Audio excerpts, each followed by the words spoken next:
खुलुमबाय आंनि मुङा बिजित सरगियारि आं बाक्सा जिल्ला सालबारिनिफ्राय नै दाखालि बावैसो जा फोस्रावनाय पुलिसनि जा रिजाल्ट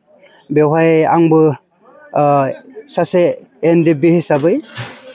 जितु 2% आसाम गभर्नमेन्टआ रिजार्भेसन होनाय बे 2% रिजार्भेसन माने खथायावहाय आंबो इउबि पस्टआवहाय बे पस्टखौ आवग्रिना लानो हाबाय आरो बेवहाय आं खोब गोजोननाय मोनदों आरो लोगोसे जोंनि बाक्सा जिल्ला हिसाबै 33 जन एक्स एनडिएफबिफोरा बे पस्टआवहाय आवग्रिदों आरो आसाम पुलिसावहाय साकरिखौ मोनदों आरो लोगोसे धन्यबाद होनांगोन जोंनि एक्स एनडिएफबिनिनो जा इउनाइटेड फराम अफ एक्स एनडिएफबि होननाय आफाद बे फराम आफादाहाय दिनै हर सान खस्थ' नाजानायनि गेजेरजों जा बिथांमोना जोंनो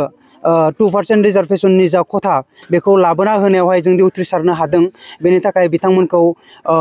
थेंक इउ स' माच आरो जोंनि गोसो गोरबोनिफ्राय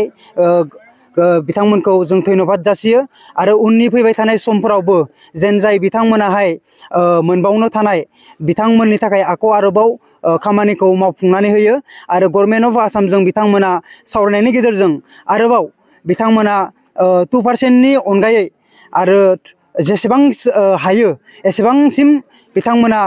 5% 6%आनो जा बिथांमोना बे खथाखौ आरो लाबोबावनानै बिथांमोननो साकरिखौ होनो हायो बिथांमोनखौ आं खावलायो आरो लोगोसे जोंनि बिटिआरनि जा गभर्नमेन्ट दा बे बिटिआरनि गभर्नमेन्ट जा बिपिएफ गभर्नमेन्ट थामहिनबा हाग्रामा महिलारि बिथां सारा दैदेनबाय थानाय जा बिटिसि गभर्नमेन्ट दा बे बिटिसि गभर्नमेन्टखौबो बेखौनो खावलायो जोंनि बिटिसिआव जिखिनि 3rd ग्रेड 4th ग्रेड आरो लोगोसे जाखिनि फरेस्ट डिपार्टमेन्टआवहाय रिक्रुटमेन्ट जायाथों मानो जोंनि एनडिएफबिफोरनि थाखाय बिथांमोना रिजार्भेसन हिसाबै बिथांमोनाबो खथाखौ होगोन आरो खथाखौ होनो थाखाय बिथांमोनखौ गुरै खावलायहरनाय थाखाबाय गोजोन्थों।